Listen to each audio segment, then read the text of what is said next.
sent bon. Ça sent bon. Ouais. Ça sent super bon. C'est la sauce quand tu fais les pâtes bolo. Et là, c'est vraiment la sauce spéciale pour la pizza. Tu vois, ça, faut les enlever. Sinon, les bulles de gaz, ça va noircir à la cuisson. Et là, la pomodoro. Une bonne louche. La mozzarella.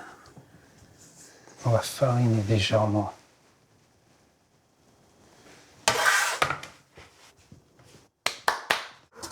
Et c'est parti.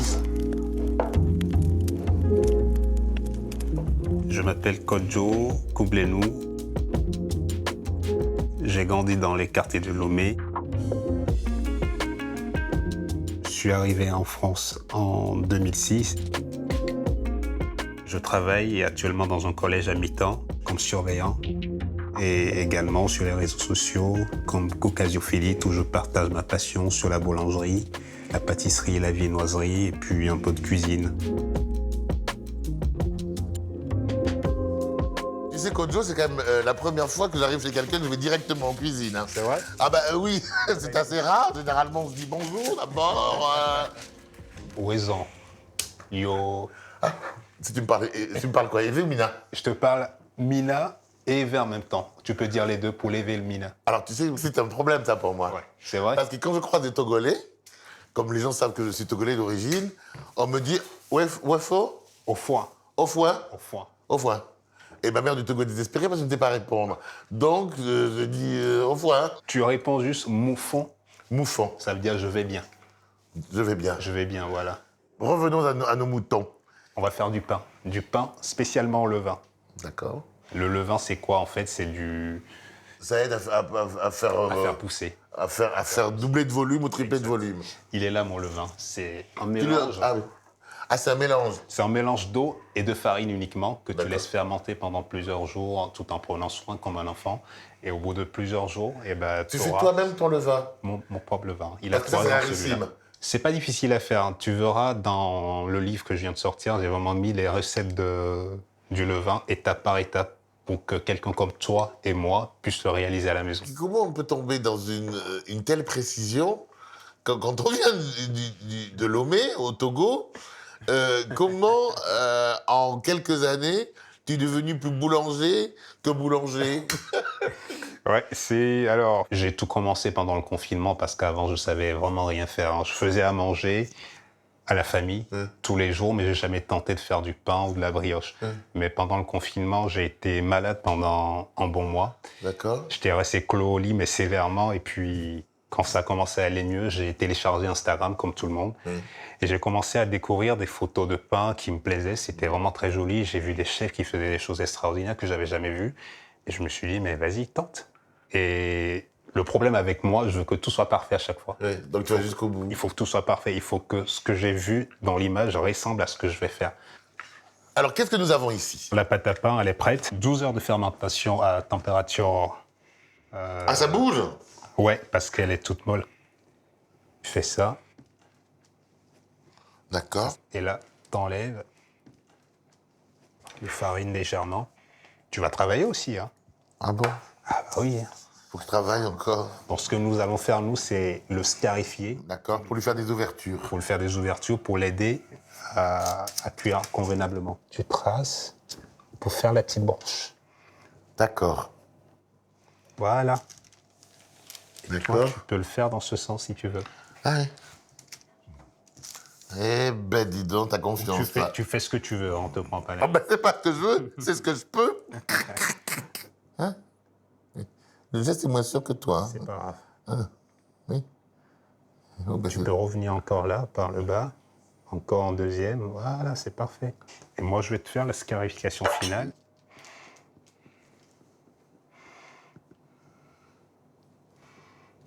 Voilà. Et là, c'est direction le four. c'est parti. C'est parti. Et là, sur la plaque chaude, on met un peu d'eau. Et là, c'est parti à 250 pendant 10 minutes environ.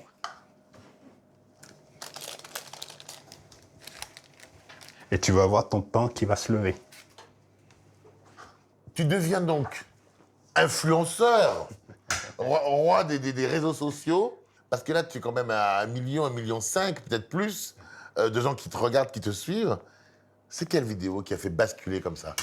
Sur TikTok, c'est une vidéo sur un croissant rose que j'ai réalisé. C'était pour ma fille. Oui. Elle voulait un croissant rose. Dis donc, ma chérie, c'est grâce à toi que papa est connu. Viens me voir ici. Et du coup, bah, j'ai téléchargé, j'ai posté ces vidéos. Je suis revenu 3-4 jours après. Oui. Et là, Et t'as là, vu. j'ai vu, boum, ça a explosé. Mais tu te rends compte que c'est un peu grâce à toi que ton père est une star? Oui. Le croissant rose. Est-ce que tu l'as amené à l'école, ton croissant rose? Non. Tu devrais un jour. Ou faire une fête ici avec des croissants entièrement Non, mais roses. après, je vais devoir partager à tout le monde. Ah, quelle horreur, t'as raison. T'as raison. Oh, mais que je suis bête. Donc ça veut dire que tous les pains que vous mangez, c'est des pains faits par papa? Oui, c'est ça. Tous? Il n'y a pas un jour où il n'a pas le temps, il va à la boulangerie? Ah, c'est très rare. Ah, c'est très rare. C'est très rare. Oui. Mais vous savez la chance que vous avez ou vous n'avez pas compris? Oui. Vous savez ou pas? Oui. Oui, on Ah, sait, bon. mais en fait, c'est... On s'en rend pas compte tout de suite. Ah ben non, ben toujours. Non, en fait, on a dispatché les rôles à la maison. C'est surtout pour ça que je travaille à mi-temps au collège maintenant. Ça me permet d'avoir du temps à dégager pour les s'occuper enfants, d'eux. pour s'occuper de la maison, de la nourriture et de faire mes activités de réseau également. Moi, je suis prêt à goûter. Il en est où, lui? Eh ben, il est prêt. Il est prêt? Il est prêt. Tu veux peut-être le sortir? Ah bah attends, c'est comme une naissance, c'est quand même un peu moi qui l'ai fait, zut. D'accord. Ah oui. T'as vu la chaleur? Ah oui. Voilà. Voilà, et c'est parfait. T'as vu ta scarification? Mais oui, c'est une beauté absolue. Comme si tu l'as toujours fait. Hein. Regardez les enfants. Qu'est-ce que t'en penses? Il est beau. Magnifique. Super, hein? Bon, maintenant, il faut que je m'en débarrasse. Hop là. Voilà comment ça croustille en plus. Oui, j'adore. Attends, avant qu'on l'écrase trop, parce que ce pain, c'est pas tous les jours que je vais faire du pain, je vous le dis, moi. Non. Il est magnifique, ce pain. Il est magnifique.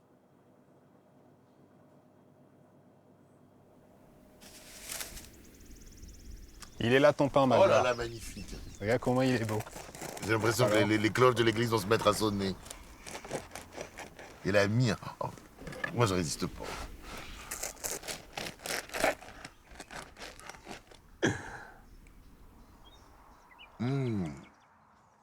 Imagine juste un petit beurre salé fondu dessus. Mais comme ça, tout seul. Ça passe. Avant le levain, pour en arriver là, parle-moi de ton arrivée. Tu es parti de Lomé. Ouais. Pourquoi tu te dis je vais aller en France? Pour quelle raison? La France a toujours été dans un petit coin de ma tête. Mes parents étaient séparés, j'avais à peine 1 an. Depuis petit, je savais qu'il fallait que je parte. Parce que les deux familles n'étaient pas dans de très bons Tu termes. n'es pas d'accord? Je savais que la France était un pays d'accueil et j'avais vraiment envie de partir en Mais tu France. savais ce que tu voulais faire? Oui, au départ, je voulais travailler dans le commerce et dans le marketing. Et le soir, après les études, j'allais travailler au McDo. Je suis passé d'équipier à manager. Il y a toujours quand même à chaque fois une volonté de réussite. C'est-à-dire d'aller au plus loin. Même si tu es chez McDo, il faut que tu deviennes manager. Alors, Parce que moi, je suis allé chez McDo, mais je suis resté aux frites. Hein. je crois que tu commences à mieux me connaître parce que je voulais ressembler à mon père, en fait. Je voulais... Qui a fait?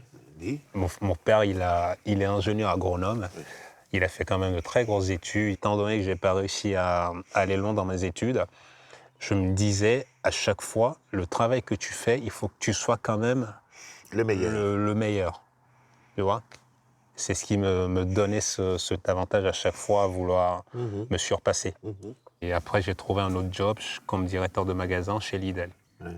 Un jour, j'en ai eu marre. Je me suis dit, allez, c'est bon, j'en ai marre de gérer l'humain, tout ce stress. Et j'ai décidé de passer un permis-bus. Ce garçon est fou. Je voulais passer un permis-bus parce que je voulais rester seul dans mon coin et ne plus gérer de l'humain. Oui. Je voulais être vraiment tranquille, avec des amplitudes plus tranquilles. Donc, j'ai passé mon permis camion, j'ai passé mon super Quand on lot. t'entend parler, on a l'impression que la trajectoire, ça a été finalement une fleuve assez tranquille, que tu as pu passer de McDo à Lidl, au 38 tonnes, à la livraison d'essence, enfin, tout ça comme ça, là. Alors que j'imagine qu'il y a eu plus de difficultés si on creuse. Ça a été très dur. Honnêtement, s'il n'y avait pas eu ma femme et mes enfants, j'aurais pas réussi à faire tout ça. C'est vraiment mon plus grand soutien, ma femme. Parce que j'ai tendu tellement de mains qu'on me l'a pas donné en Oui, retour. qu'on n'a pas redonné en tour, oui. J'ai tellement bossé dur pour avoir des postes de responsabilité. On m'a toujours promis, oui, tu l'auras, c'est toi la prochaine personne, mais tu l'as jamais. Mais en fin de compte, j'ai compris que tu peux compter que sur toi-même. Aujourd'hui, le but que j'ai dans ma tête, c'est d'ouvrir un fournil chez moi à la maison. J'ai changé de philosophie en fait. J'étais dans un mode où je voulais évoluer dans la société, où je suis dans une nouvelle chose, où je veux vivre dans ma campagne et faire mon petit pain et apporter mon soutien aux gens à travers ce petit pain.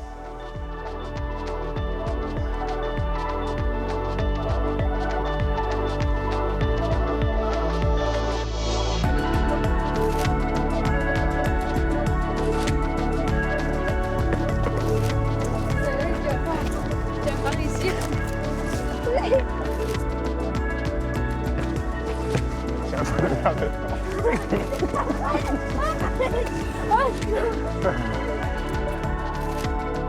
Faut que tu lances plus fort, tiens. Essaie de lancer plus en hauteur. Bien joué, c'est pas mal. Tu joues comme ton père, toi, c'est bien.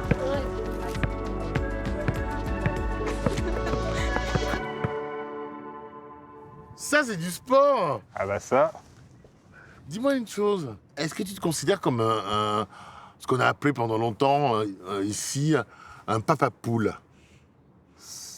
mes enfants sont vraiment chers pour moi, à mes yeux. C'est vraiment les seuls êtres que j'adore le plus au monde, donc ouais, je suis vraiment leur papa poule.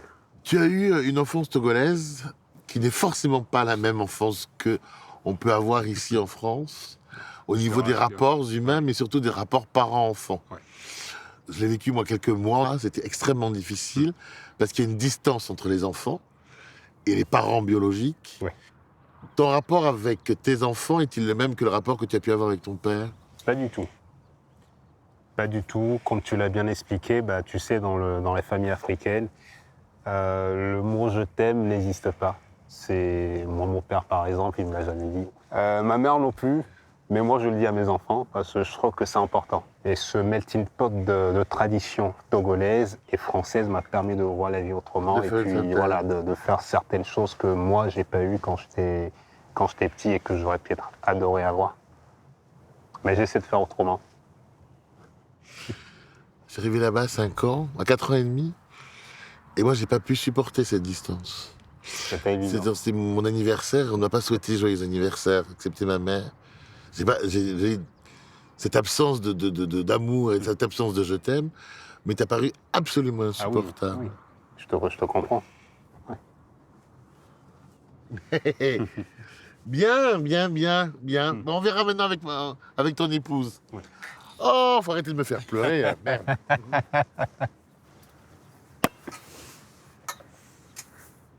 Ouais. C'est vrai qu'il y a une autre façon d'être. Hein. C'est vrai. Il y a une autre façon d'être. Hein. Non, moi je suis d'accord. Moi, je l'ai pas supporté. Tu vois, en te le disant, forcément, ça m'a remonté une espèce de douleur que j'ai vécue à ce moment-là. Cette absence de proximité, d'attention, tu vois, de regard. Alors qu'il n'y a pas de désamour, il y a de l'amour. Parce que moi, j'ai vécu dedans depuis que je suis né. Tu sens qu'on t'aime, mais on te le dit pas. C'est pour ça qu'ils sont baignés d'amour, tes enfants. C'est vrai. En plus, attends, togolo, franco-portugais.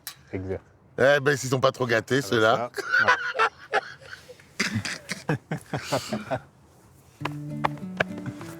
Ouais. Ouais, c'est pas facile. Laissez-moi tranquille.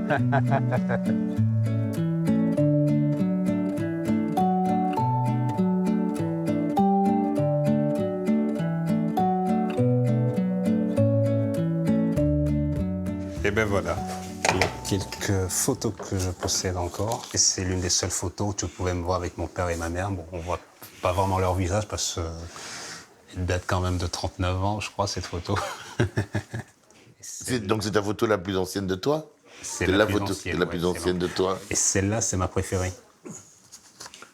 Il y a une vraie douceur, mais une mélancolie dans son regard. Et toi, tu ris à pleines dents. Ouais. Et celle-là, alors tu m'as dit que tu étais de Palimé, toi. Mais Ça, je l'ai pris à Palimé, juste en dessous du pic d'Ago. Là, il y a une- oui, là où il y a les cascades. Voilà. Et c'est chez une copine à ma mère. Et cette photo, je me suis fait engueuler après parce que regarde le genou, j'étais qu'est-ce que t'as fait rempli de terre, j'étais parti jouer dehors. Et on est venu me chercher pour la photo. Et du coup, j'étais très sale, je me suis tout fait sale. bien engueuler comme il faut. J'ai sauté dans le canapé. Heureusement qu'il était marrant le canapé parce que... Crotté, mais heureux, hein. Comme un roi, hein. Comme heureux, hein. C'est ça. À Palimé. Et celle-ci, puis ça c'est maman. Elle a gardé ses cheveux longtemps. Ce qui est rarissime, hein. Oui. Pour une maman de là-bas, Oui. c'est Souvent, rarissime. c'est des perruques et... Bah, des perruques, elles ont plus de cheveux à 20 ans. Parce qu'en fait, elle était tresseuse, elle faisait des tresses, ma mère. D'accord. Elle a fait ça longtemps et puis après, elle a vendu des pagnes, tu sais, les pagnes que portent les femmes. Elle a fait des petits commerces de pagnes et ainsi de suite. Elle était coquette, elle aime bien prendre. Oui, bah, elle est magnifique, hein. C'est toujours un peu bizarre de regarder ces photos, voire presque un peu déstabilisant. Je sais pas si ça fait le même effet que moi. C'est pour ça que je les regarde jamais. Je les mets toujours là-dedans, mais je les sors jamais. C'est vraiment exceptionnel. Merci beaucoup. Bah, avec grand plaisir.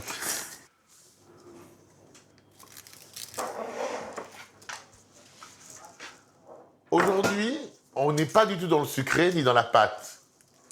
Qu'est-ce que tu vas faire? Qu'est-ce qu'on va préparer? Alors aujourd'hui, on va préparer du mafé. Ouais, Le mafé qui s'appelle Azindessi. d'accord. Azindessi, Azi, c'est de l'arachide. Faire la cuisine, c'est un rapport avec qui? Maman? Papa? Maman. Non, papa, il va pas en cuisine. Désolé, papa. Et toi, pourquoi la cuisine? C'est quoi l'histoire Alors l'histoire de la cuisine, c'est que quand j'étais petit, ma mère voulait pas que je fasse du foot avec mes copains. Ah bon? Ouais, elle voulait pas. Ah non, ma mère, c'était l'inverse. Moi, j'étais l'enfant unique, elle voulait surtout pas que je me prenne des coups. Et elle voulait impérativement que je reste à la maison. Je me rappelle, elle avait un petit bâton en bois qu'elle laissait à côté pour la sieste. Et si jamais je sortais, Il y avait du bateau. il y avait du bâton, ouais. Mais la cuisine, j'ai toujours eu cette envie de rester en cuisine avec maman. Est-ce que c'est un mafé maman ou c'est un mafé amélioré Kojo maman? Sans mafé, maman, Kojo. Kojo. Voilà. D'accord, ok. Je voudrais m'en savoir un peu plus sur ton enfance. Ton enfance, avec cette particularité, surtout chez nous là-bas, d'être l'enfant unique d'un couple. Je pense que j'ai toujours eu l'impression d'être un enfant différent. Et je te disais là, récemment que ça m'a donné envie de partir quand j'étais petit. Parce que je n'arrivais pas forcément à trouver ma place dans cette société. Je me suis toujours dit, imagine un jour ta mère n'est plus là. Qu'est-ce que tu vas faire? Mon père, il m'aime, je sais. Mais ma mère était mon socle, tu vois. Et j'avais vraiment envie d'avoir une roue de secours pour me dire, tiens, imagine, elle n'est plus là, bah, qu'est-ce que tu fais? Et c'est la France qui m'a ouvert les bras, tu vois. Cette question, tu te l'es posée tôt? Si maman n'était Ah là? si, très tôt, très tôt. C'est-à-dire? Dès 14-15 ans déjà, je pensais à ça. Je pensais à ça. Parce que ma mère, elle me disait, alors quand je faisais des bêtises, elle me disait, tu vas voir un jour, quand je ne serai plus là, tu auras que tes genoux pour essuyer tes larmes. Elle me disait ça très souvent. Et c'était quelque chose qui me marquait, qui me faisait mal. Ce qui a été vrai. Ouais, ce qui a été vrai, parce qu'elle est décédée maintenant il y a plus de 10 ans. Et ouais, il y a une dizaine, ça fait 11 ans. 11 ans à peu près qu'elle est morte. Et on ne s'est pas vu pendant 2 ans. Et puis on m'a annoncé un jour au travail que voilà, c'était fini. Et... C'est des souffrances que j'ai pu connaître et dont on ne se remet pas. Non, on ne se remet pas. Je crois que ce sont nos vraies différences. On ne se remet pas. C'est comme ça. Et ce livre m'a aidé à faire un peu le deuil. Parce que les premières phrases dans ce livre sont dédiées à elle. Et ça m'a un peu mis en paix par rapport à ça. Une fois, je me rappelle, hein, ça fait 5-6 ans déjà, on partait chez ma belle-mère. Et d'un seul coup, j'ai commencé à pleurer au volant. Et...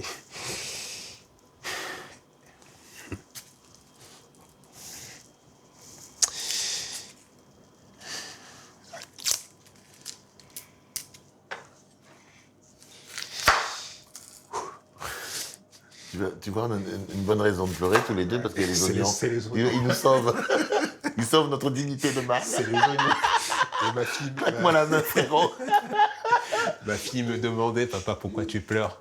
Et je lui ai dit, parce que je pensais à ma mère. Voilà, une maman, on ne peut pas la remplacer. Je leur dis tout le temps, je suis votre père, je fais beaucoup de choses pour vous. Ouais. Mais une mère, c'est une mère. Tu ne peux pas la remplacer. C'est irremplaçable. On va commencer par découper nos gombos.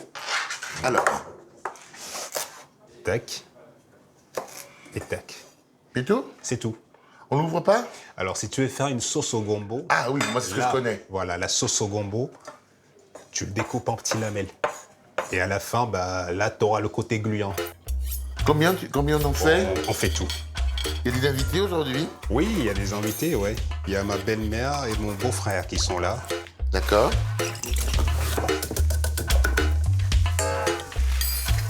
Les mamans, quand elles font à manger, pour savoir si les épices, ça va, s'il faut rehausser en sel ou pas, Ah, tu t'es même brûlé au 3e degré, c'est ça l'idée? tu risques. Voilà, tu en mets un peu et là, tu y vas. Ah oui, c'est bon, c'est parfait. C'est parfait. Voilà.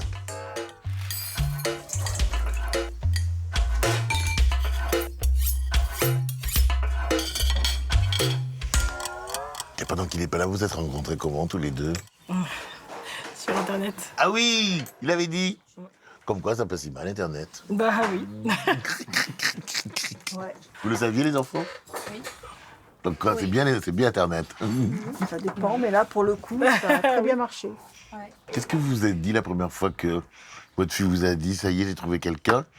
Est-ce que c'était le sketch de Muriel Robin? Il est noir? Pas du tout. Attention. Pas du tout. Je suis pas du tout. Non. Moi, ce que je voulais pour ma fille, c'est quelqu'un de bien, gentil, qui l'aide, qui l'aime. C'est le cas. Mais oui. Oui. C'est le cas. Et je suis pas du tout. La couleur, c'est pas. Non. Par contre, vous n'auriez pas laissé faire si le type avait été formidable. Si elle n'avait pas été formidable, par contre. J'aimerais pas passer par mon fou de Codine. Non. J'ai presque après, peur. non, mais bon. Sophie, entre Coach Jo et vous, qu'est-ce qui était le plus, je vais pas dire forcément difficile, mais le plus étonnant dans cette mixité? Moi, je dirais c'est quand je suis allée au Togo, quand même. C'était un choc? Ouais. Je m'attendais pas à... j'avais jamais voyagé. Donc c'était la première fois que j'allais en Afrique. Dès que je suis sortie de l'avion, les routes... je sais pas, c'est ce que je dis à chaque Enfin, fois. les routes, il y en a Les pas, routes... donc, Ouais, c'est ça. C'est ça. En fait, je pensais que... Enfin, non. Il m'avait dit que c'était la même chose, que... Enfin, et là, il n'y avait pas de route, il n'y avait pas de signalisation. Les voitures, elles roulent comme elles veulent. Ça, c'était étonnant, quand même. Après, humainement, non. Ah, humainement, c'est super. Oui. Ah oui. Moi, j'y Parce suis allée. que Maman Belle, vous êtes allée là-bas Ah aussi? bah oui. On est allé passer 3 semaines à Noël. Ouais, c'est vrai. Mais j'ai adoré, Noël, c'est le j'ai adoré moment où le il fait le plus Togo chaud. et je trouve que les gens sont vraiment Ouais, on est très bien accueillis quand on y très va. bien accueillis. Ouais. Ouais. Vraiment. Et j'ai goûté à tout. Il y a juste un truc, Un truc que t'as pas aimé. j'ai pas aimé. Mais j'ai goûté. Oui. Qu'est-ce que c'est? C'est ça. Ah, mais il est sympa! Oh, le gendre cool! Il y a un truc que vous n'avez pas aimé au Togo, pomme, il vous le met sur le Mais nez. c'est pas du tout. C'était pas du Moi, tout je serais ça. vous, Non, je mais- sais virer. C'est ça. Oui, truc mais... gluant, là. c'est ça. Oui, mais toi, Mais c'était... pas la même. Ah, Mais mais c'est pas sous la même forme. Ah bah oui. c'était pas la même forme. C'est pas Non, sous le du même. tout. On goûte alors? On goûte, ouais. J'espère que c'est bon parce que ça sentait très bon. Ça, c'est bon. Je te rassure. C'est bon. Très bon. Anna, Bon, bah, alors, je vais vous dire bon appétit, hein. bon appétit. C'est très bon. C'est excellent, même. Excellent. Il est là le cuistot. Non, non.